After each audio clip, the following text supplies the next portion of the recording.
Good morning, everybody. Today I am going to discuss about a very important and practical topic, relevant topic about our society, the social histories of 600 BCE to 600 AD. Third chapter, class 12, history. Actually, beta, this is not, once again I am saying, this is not a topic of our syllabus. It is a very good source of study to understand the society, the social structure. But after 600 BCE, as you know, the economic production was going to increase, and a large part of the forest area was converted into an agricultural field. So the distribution of economy was different in the different society, not equally. So what happened? A different kind of situation created in the society, a different kind of community created in the society, which was emerged in form of a class, a community, a kinship, a caste. And about these all information, I am going to take a very important source of study, that is the Mahabharata. Beta, Mahabharata is the biggest epic of the world. In Mahabharata, in beginning, the basic sloks were 10,000, but slowly it was increasing in different period, and in present time there are 10 lakhs sloks in the Mahabharata. Mahabharata is also known as the Jay Sanghita, means it is a story of war between a family, that was the Kuru. There was a Kaura and Pandavas. This Kuru Mahajanpad was located in the area of Haryana, Hastinapur, Meerut of Uttar Pradesh, in these areas. So many evidences also found from this area from the period of Mahabharata era. But in this Mahabharata, a new kind of study was started in 1919 in the leadership of a great Sanskrit scholar, Sukhthankar. He started the study of Mahabharata. He collected so many kinds of local literature related to the Mahabharata from northern India to southern India, Jammu, Kashmir, Nepal to Tamil Nadu and Kerala. But he just completed the study and presented in 13,000 pages documents based on the Mahabharata epic. And this Mahabharata study by Sukhthankar was really a very interesting information provided. A question rises here: Mahabharata, there was one author of the Mahabharata? Mahabharata was written by one person? According to Sukhthankar, no. Mahabharata was written by a series of Vyas. Of course, Mahabharata was written by Ved Vyas, but it was written between the 500 BCE to 500 AD. And the basic sloks were 10,000, but it was increased from 10,000 to the 1 lakhs. It means what? Mahabharata is also known as the Shat Sahastra Sanghita. It is also known as the Jay Sanghita. It is also known as the Mahabharata. Means there is no Bharat which is not in the Mahabharata. In another word, you can say one person can't write this largest epic of world from 5000 BCE to 5000 AD. It was not possible. So sometime it also create a question. There was not one person to write the Mahabharata. Similarly, the language of the Sanskrit shlokas is not one, means the style, means the way of writing was not one type of way of writing of this slokas. Third, there are different stories attached to this mainstream story. So the Mahabharata was not a author of one person. Mahabharata was not written by one person. But at the source of Mahabharata, each also we can get from different kinds of regional languages, like Tamil languages, like some other Pali languages, Prakrit literature. These all were different kind of stories also attached with the Mahabharata stories. But we have to know about the Mahabharata. In Mahabharata, there is a very good evidence of the early society of the India. The basic unit of the early society was family. Family means a combined family.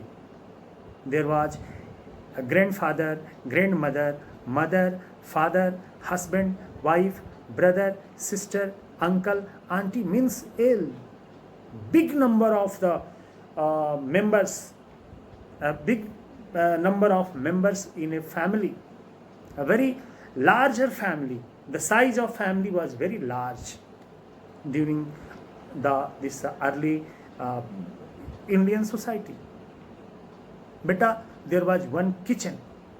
There are some other closest relatives. They celebrate any festivals together. There was a very good combined relationship. This is known as kinship. This is known as kinship. There is another very important term about the early society. This is the Gotra. What was Gotra? Gotra is a term which is formed by Gau, means cow. Gau, a larger number of people lived together in one community which was headed by a rishi. And this one Gotra was introduced by the parents like rishi, like Bhardwaj Gotra, like Kashyap Gotra, like Bhargav Gotra, like Bhrigu Gotra. These all were the Vedic rishi.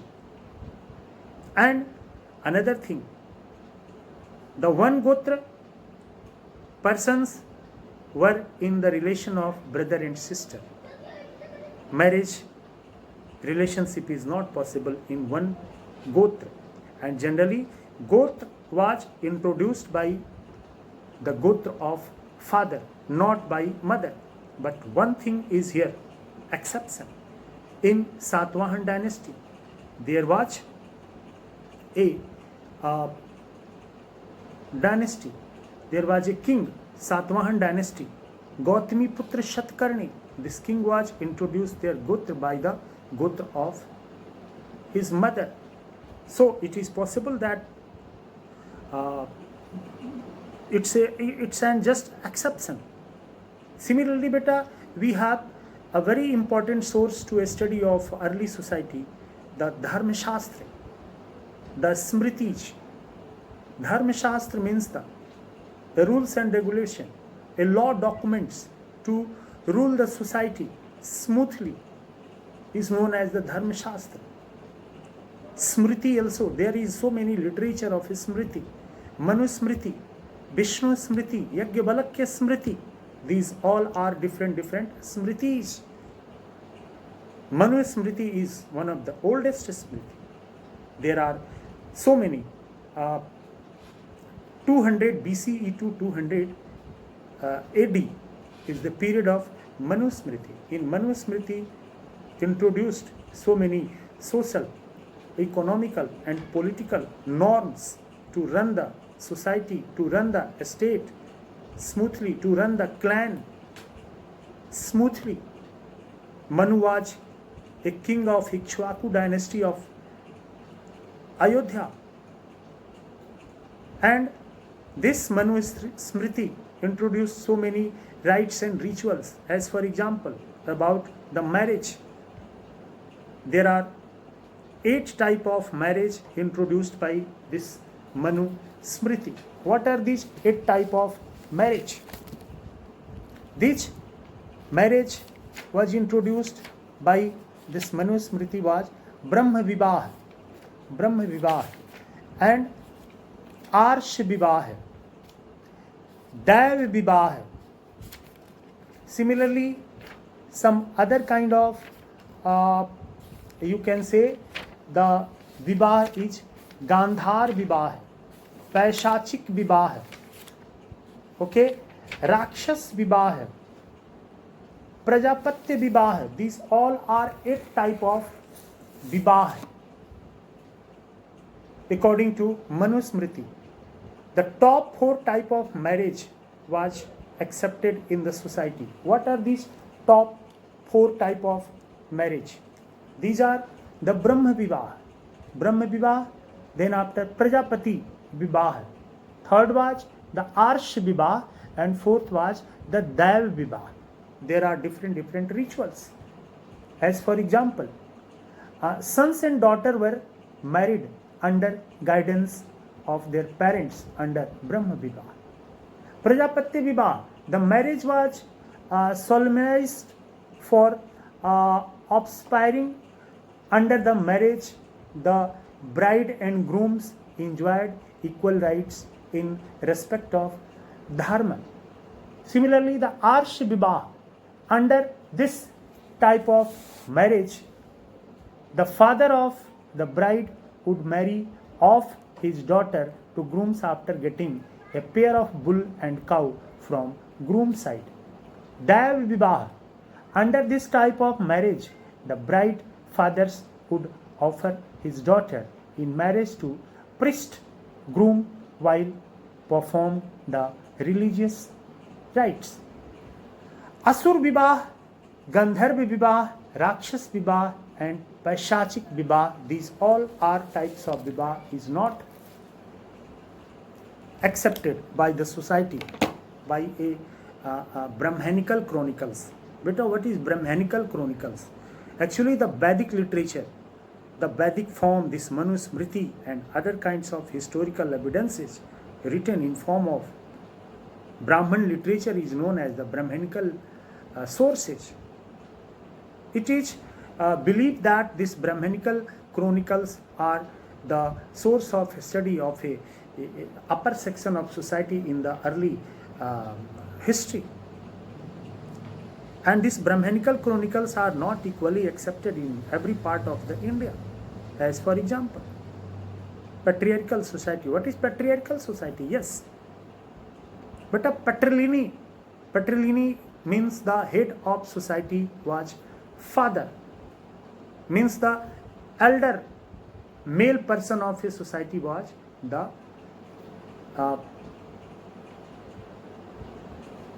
patrilineal system, under the patrilineal system or patriarchal family. Second, the head of the family, male family member is known as the Grihpati or Gahpati. You can say the Kulpati, which is generally used for the head of the university-like family. But a patriarchal property only can be divided into the sons.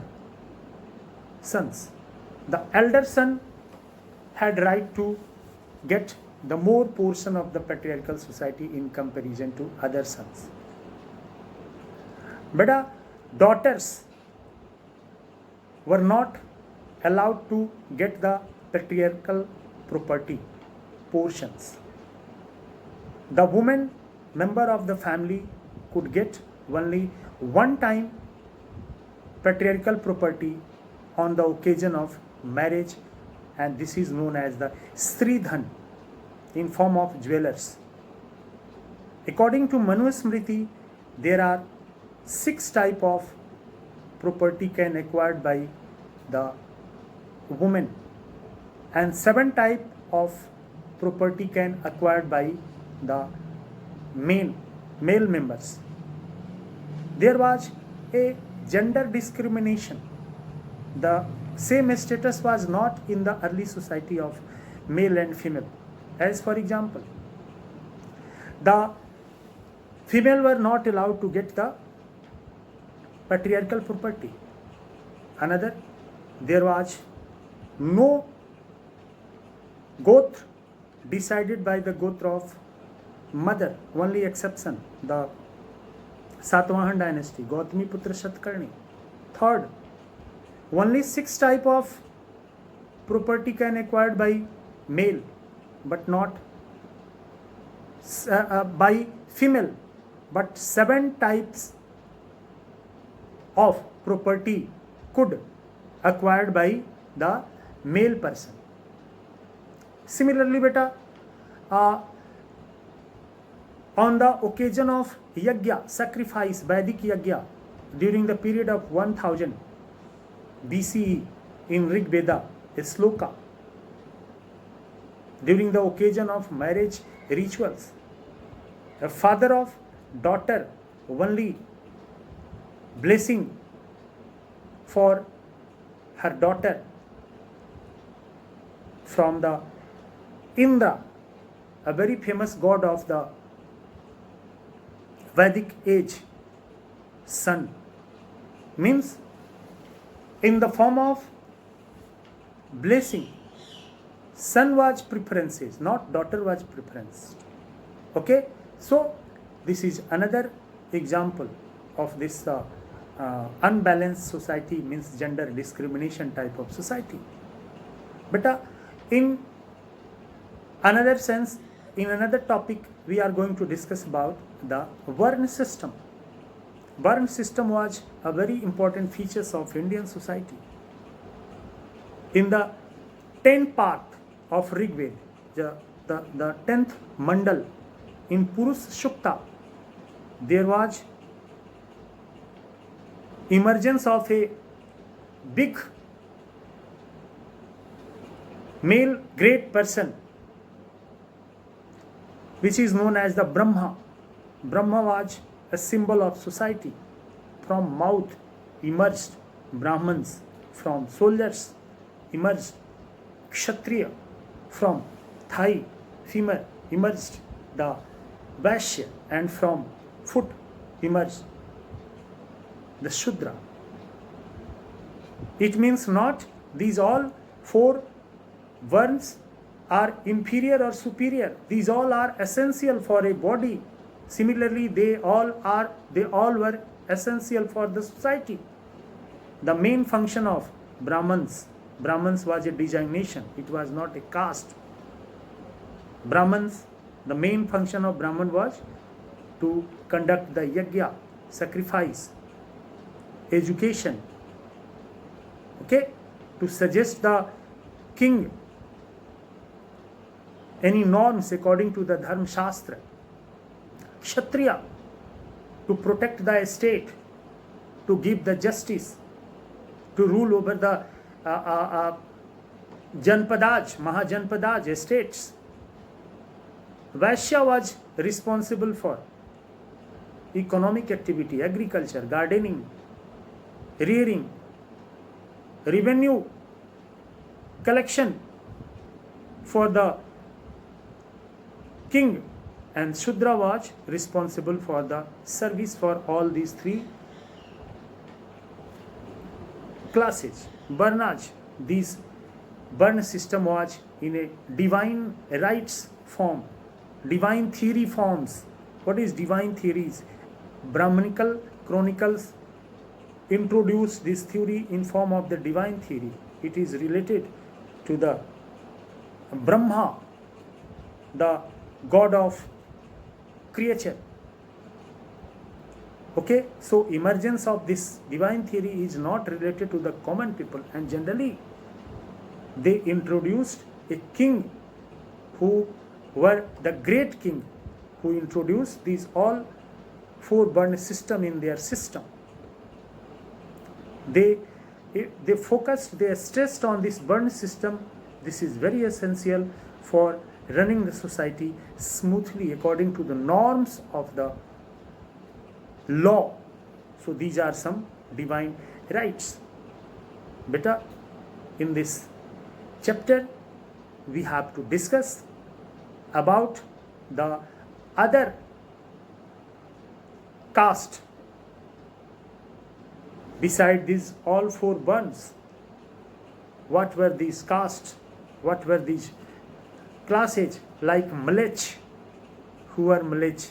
Malech was were a class of a section of society who came from the outside, and after that, after some time they adopted the norms of the India. Shaka was a good example. Similarly, some lowest sections of society were the people who only can move in the night time. They generally wear the iron jewels. They wear the clothes who removed from the body, dead bodies. The main functions of this society was the carnations, okay, antim sanskar. From the Shamsan Ghats, they can collect some materials to use there in daily life. Okay, so these all are some another features of this society, the early society. Do you think these all are the features of Indian society? No, some other sources also introduced about our Indian society, like Buddhist literature. What were the features of Indian society according to the Buddhist literature? What are the other views of the Indian society? We will discuss in our next episode. Today's I am just going to give some important questions on the basis of this discussion, this conversation. Really, it was a very interesting facts, as you know. So please write some questions which I am going to give in written form after this discussion. Thank you. Have a nice day.